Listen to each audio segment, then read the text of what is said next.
네, 안녕하세요. 여러분 반갑습니다. 경케입니다.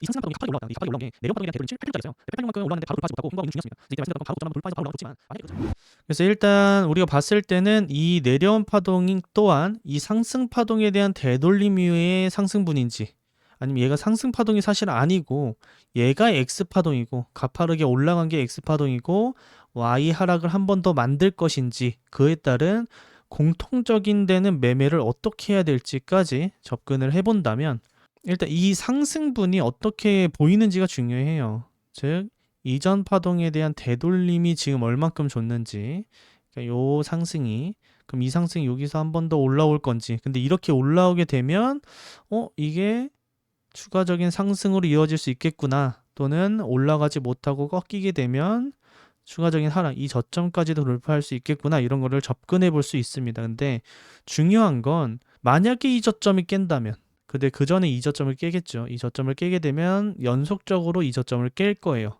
왜냐? 앞에 파동, 얘가 이 저점을 깨는 순간부터 얘가 Y 하락이에요. 그러면 앞에 파동이 W 파동이죠. 임펄시브한 파동이 되지 않잖아요. 그리고 반등이 X 파동이라고 했을 때 이 Y 파동은 W가 기간적인 걸 보여줬기 때문에 엘리엇의 교대 법칙을 통해서 얘는 가격적인 하락일 수 있다. 즉, 이 저점을 동시에 깨면서 가격적인 하락이 나올 수 있다라고 볼 수 있겠죠. 그러면 우리는 매매할 때 여기가 깨지게 되면 이런 라인이 깨지게 되면 명확한 건 이 저점이에요. 이 저점을 사실 뭐 깨고 올라갈 수도 있긴 합니다. 왜냐하면 복합적인 상승이어서 되돌림이 깊을 수 있어요. 이전에 깊듯이. 그러니까 언제든 가능한 부분이기 때문에 100%는 아니지만 이 저점 깨는 게 명확한 저점을 깨는 거기 때문에 얘는 Y로 판별되는 구간이에요. 변곡점이죠. 그래서 지키지 않는 게 Y 하락으로는 좋기 때문에 이런 저점을 깨게 되면 연속적으로 깰 가능성이 있고 가격적인 하락이 나올 수 있는 부분이니까 그래서 이 가격적인 하락으로 나왔을 때 계속 떨어질 거라고 아직 생각하는 거 아닙니다. 이전 상승에 대한 전체 되돌림으로 일단 보는 거예요. 그래서 상승에 대한 되돌림 382 0.5 라인까지는 내려올 수 있고 뭐 618까지도 볼 수 있는데 너무 깊은 것 같고 이전 상승이 이렇게 있으면 요 자리까지는 올 수 있다. 382는 좀 짧아요. 이 저점과 가깝기 때문에 382는 좀 짧지만 가격적인 하락으로 나온다면 382를 넘고 0.5 언저리 부분에서까진 내려올 수 있다. 즉 얘가 W, X, Y 파동 세 개 파동으로 만들어서 한 번 더 내려올 가능성이 있다라는 거는 우리가 일단 짚고 넘어가야 됩니다. 깨지게 되면 이 라인까지는 봐야겠구나 라고 하고 이 라인에서 상다가 걸리는지까지 확인하고 롱 매수하면 상승에 대한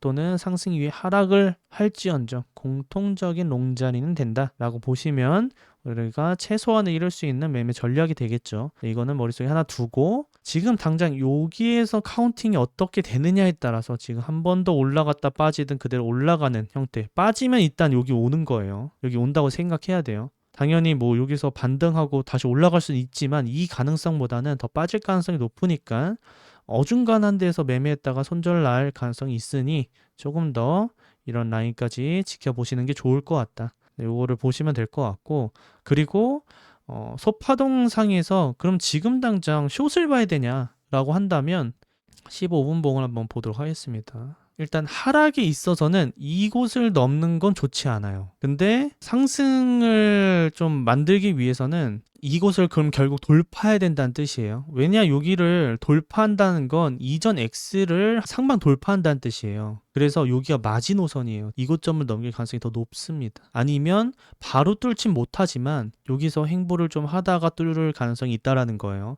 결국은 올라와서 뭐 저항을 줄 수 있겠으나 결국은 상방 돌파를 할 가능성이 높아진다. 이전 파동에 대한 카운팅은 W고 X고 Y 파동이에요. 이렇게 세 개 파동이 가격적인 하락이 있었고 W가 기간적인 면을 보였고 그래서 이렇게 한 파동 되돌림 38에서 0.5 언저리에서 한 번 더 하락해서 기간적인 거와 가격적인 교대 법칙을 통해서 하락을 만들어냈기 때문에 여기가 저점으로 일단 보고 매매를 해야 되고 그러니까 매매가 요거에 대한 파동은 끝났다고 보고 이거에 되돌림 파동이 한 번 더 올라오게 되면 차라리 올라갈 가능성이 높기 때문에 하락적인 면을 보기 위해선 여기가 손절이 된다. 즉 숏하기 위해서는 여기 손절 걸고 숏을 타봐야 된다. 그리고 그에 따른 손절 라인은 여기고 이 저점을 돌파하고 나서 익절하는 것도 괜찮아요. 왜냐면 반등하고 떨어질 수 있거든요. 상다가 걸리는 라인이어서. 만약에 하락을 하게 되면 이 자리에서 한 25% 익절하고 나머지는 본전해 놓으면